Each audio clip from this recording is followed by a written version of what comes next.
saucing how you up, going hard in the paint, and that's how you assert dominance. Hey, what's up guys, it's Jake aka Tag, and today we're going to be talking about tomorrow's new balance changes. So first off, let's talk about the Royal Ghost. It gets a 6% damage nerf, its invisibility delays from 0.7 seconds to 1.2 seconds, and then its hit speed is also nerfed from 1.7 seconds to 1.8 seconds. So essentially it's going to hit slower, it's going to do less damage, and it's going to be visible for a longer period of time. I completely agree with this nerf. I think it was a busted card and it needed to get balanced. Whenever you have a meta-defining card like the Royal Ghost in a deck, and it gets nerfed, the entire meta is going to shift. That really means that there's going to be less of a need for Knight, Guards, and then also Ice Golem. There's not going to be as much of a need for Royal Ghost counters because Royal Ghost isn't going to be as powerful and it's not going to be as prevalent. After the Royal Ghost gets nerfed, you're not going to see it in as many control decks as it is right now, simply because it's not going to be that great on its own. To get full utility out of the Royal Ghost, I feel like it's going to have to be behind a tank, so I expect if it is used, it's going to be in a Golem deck, a Giant deck, or maybe even a Lava Hound deck. If you think of it like the Night Witch, when the Night Witch was OP, you saw it in every single deck in the game, and then the Night Witch really found its niche in the Golem and tank decks. So next on the list, we have the Zappies, and I feel like they just don't do enough damage to justify their 4 elixir, despite the buff that increases their versatility, allowing them to target air and ground units now. I feel like they're just too easily taken out by a fireball, and I feel like they need a stats buff to justify their 4 elixir cost. For their damage, they literally do tickle units, guys. It's pathetic. For comparison purposes, the Flying Machine costs 4 elixir and it dies the fireball, but it can't get hit by ground, it has the range of a musketeer, and it can snipe huts and it has incredible utility. Whereas the Zappies just have none of that. So next, the Hunter's range was decreased from 5 to 4, the bullet spread is slightly smaller, projectile range remains 6.5, and I really think it's going to be OP and meta defining. I feel like the Hunter is going to be one of the best cards in the game then.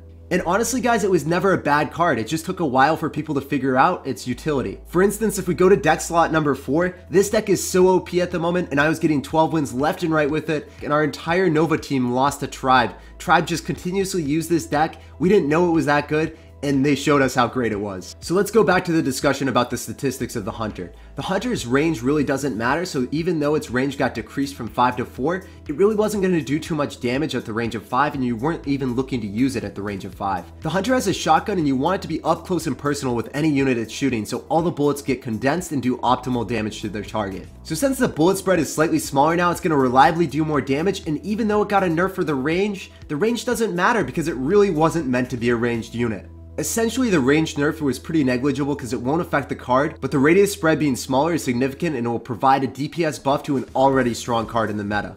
I think that the meta will now shift around the Hunter, and most decks will revolve around what is good and what is bad against Hunter. I feel like the Hunter is going to be in almost every single deck in the game and severely limit how many people can run tank decks. So next, let's talk about the Night Witch. I think it's a pretty insignificant change, but the initial bats will spawn a little bit faster.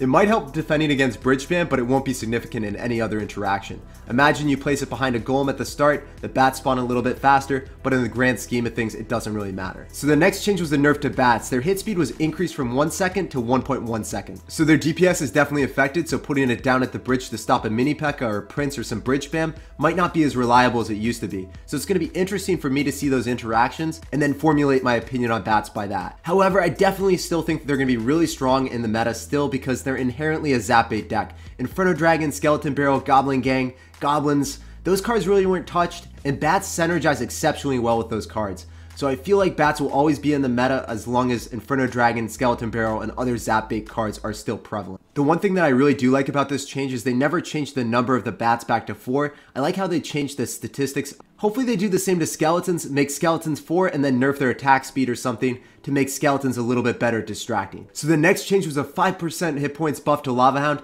Lava Hound's pretty useless on its own, so it needs to have support units like Lumberjack, Miner, or Balloon. So the Lava Hound will tank more for those units now. So you guys have to put this in perspective. Lava Hound has a lot of HP, so a 5% buff is going to be 150 more HP at tournament standard. That's essentially equivalent to another Musketeer shot. That's going to be kind of big in a lot of interactions, and I think it's going to benefit Lava Hound Balloon players, Lava Hound Miner players. We might even see some Lava Hound Lumberjack players in the future. So unfortunately guys, I have to be the bearer of bad news and let you know that Spear Goblin Huts are still going to be prevalent in the meta. The Goblin Hut received a spawn speed nerf from 4.9 seconds to 5 seconds, and that's equating to only 1 less Spear Goblin being spawned. Essentially, that's pretty laughable, and you guys can already figure it out. Spear Goblin Hunt will still stay alive for a long time. Spells like Fireball and Poison just don't decrease the lifetime enough for me. So unfortunately, the Spear Goblin Hunt will stay in the meta until they decide to nerf it. Hopefully next patch. I'm praying, guys. I really am.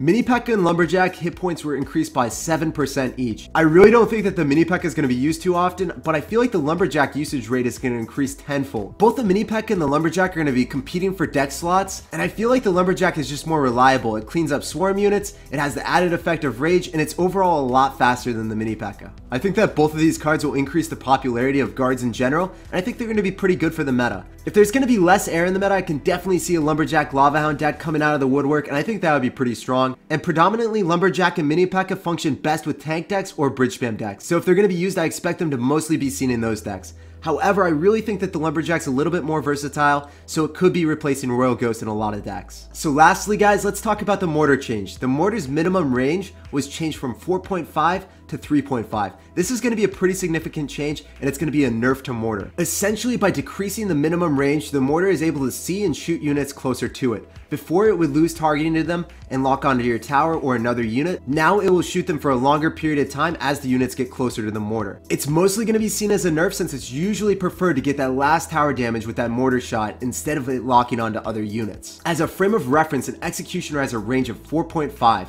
The mortar never used to lock onto the Executioner while the Executioner was shooting it. It did tower damage instead. The mortar would lock onto the tower, you would collect hits while the Executioner was chipping away on it. Now it will lock onto the Executioner, target the Executioner instead of the tower, so you will not be getting that valuable tower damage. Overall, I really feel like Spear Goblin and Hunter decks are going to be the best decks and dominate this meta. I feel that tank decks are just going to get DPS down way too fast by the Hunter, and they're not going to be a reliable source of damage. I feel that control decks incorporating the Hunter are going to rise to the top, so you're going to be seeing a lot of log bait or zap bait, graveyard decks, and miner decks. Those decks are going to have much more reliable sources of damage, and they're not going to get stopped in their tracks by a Hunter. And unfortunately, we're still going to see that combination of Mega Knight, Spear Goblin Hunt, Inferno Dragon, Bats, and Skeleton Barrel, because Zap Bait really did not receive that big of a nerf.